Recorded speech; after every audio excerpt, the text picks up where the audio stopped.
Welcome back. I'm Tyler here with my brother Ryan. Today we are breaking down the Tennessee Titans 3-round mock draft. Before we do that, be sure to like, subscribe, and ring the bell to get notified whenever we create new content. We're trying to get to 3,000 subscribers by the end of the Super Bowl, so that means it's just about 10 or 15 subscribers per video to help us reach our goal.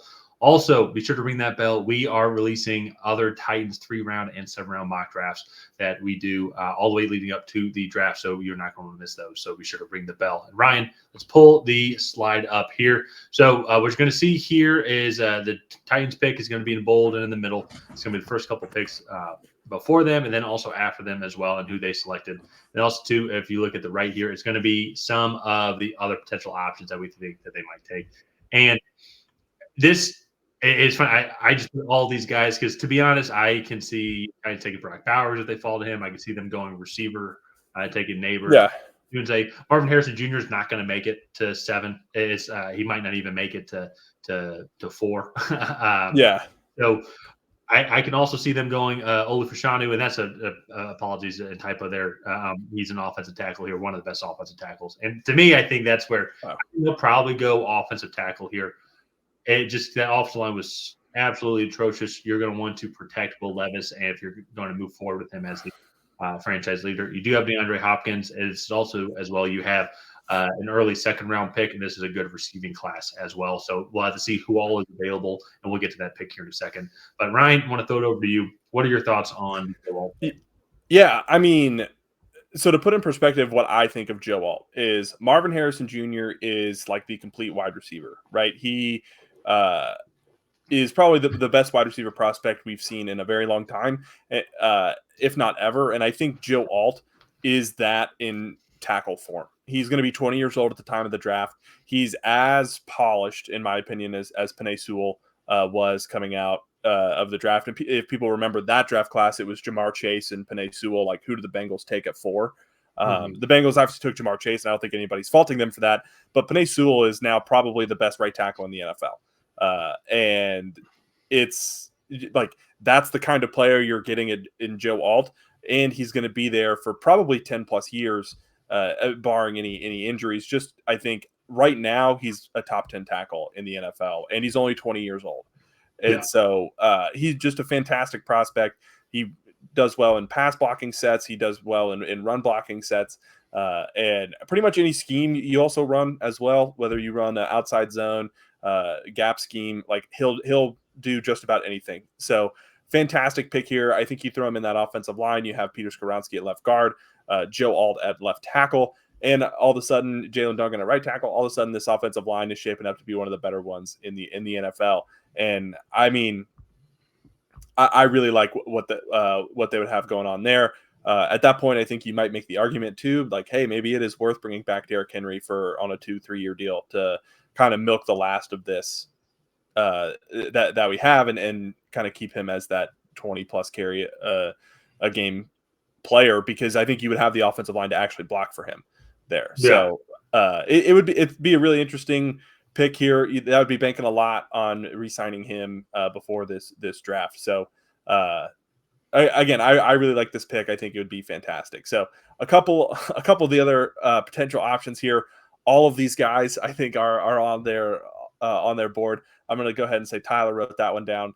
But then Talise Fuaga, I do think if they do end up moving back from this, I think one of the right tackles would be in play. And my favorite guy in that group would be Talise Fuaga. He's the best run blocker of the group, and he does well in pass blocking sets. Not as strong as Joe Alt or Olufashanu, but definitely to me, I think the top tier 2 guy in this class. So I think the Titans are in a great spot because they're going to get a blue chip prospect. I feel like no matter what, and so I find it I find it hard to believe that Joe Alt and Olu might not make it a 7. But even then, too, I'm looking at it. If I'm doing the math, it's like, well, then Malik Neighbors is probably going to be there. Romo Dunze is definitely going to be there. Brock Bowers is going to be there. Yeah. I think Brock Bowers would fit perfectly. And I think it'd be a 2-for-1, the blocking schemes, and then also then being that reliable pass catcher that Will Levis can lean on. I mean, just doing the math alone. So you have the 3 quarterbacks are going to go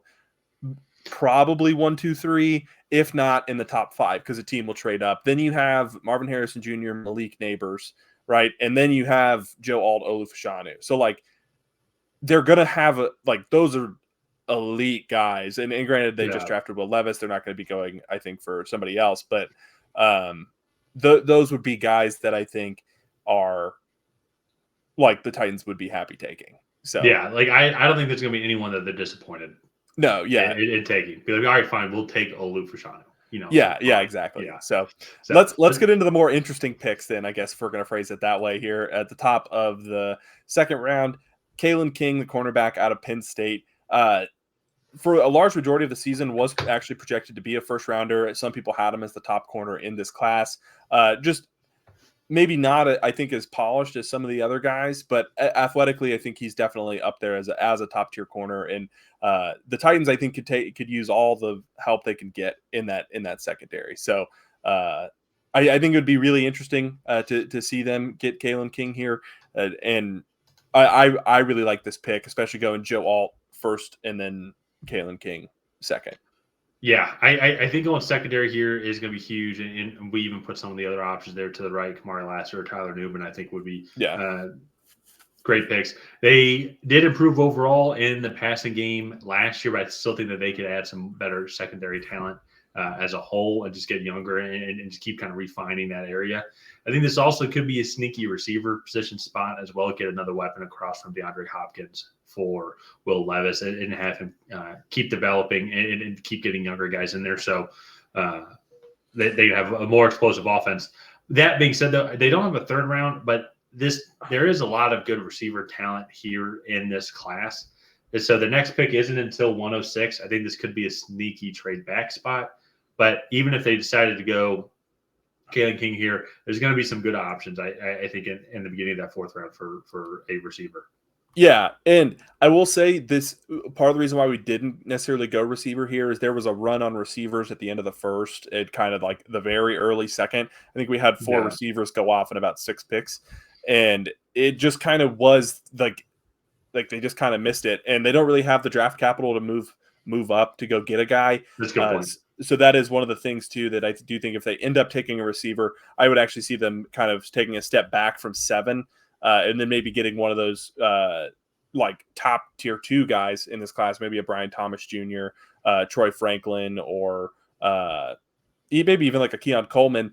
And then maybe potentially here, I think you look at Tyler Guyton, the offensive tackle from Oklahoma. Mm-hmm. Then you have Patrick Paul as well, who I believe went shortly after this. And he's the offensive tackle from Houston. Like those guys, I think, are still definitely in play there. So it's just kind of an interesting spot that the Titans are in. All of which I think that they would be very happy with both of these picks. Again, Joe Alt at 7, Kalen King going off at the 38th pick. Again, I really like this draft for them and just the top 100 picks. I think this would set them up well to take some risks, I think, later on in day 3, and I really improve this football team overall. Mm-hmm. Yeah, no, I agree completely. It's similar to we did our Buccaneers mock draft as well, and that should be out by the time that you're seeing this. This team does have a lot of just different needs. I mean, outside honestly the quarterback position, they got their left guard spot tied down. They do have a receiver 1 tied down. But that being said, he's going into his last year on a contract. Outside of that, they could honestly take best player available, I think, for nearly every single position. Yeah. And so they do also have a lot of cap space as well, if I'm remembering correctly. So I think they can make some moves in the free agency, which I think might dictate some of these decisions. So it'll be interesting to see what the Titans end up doing here, especially with the new head coach and new kind of essentially front office as well.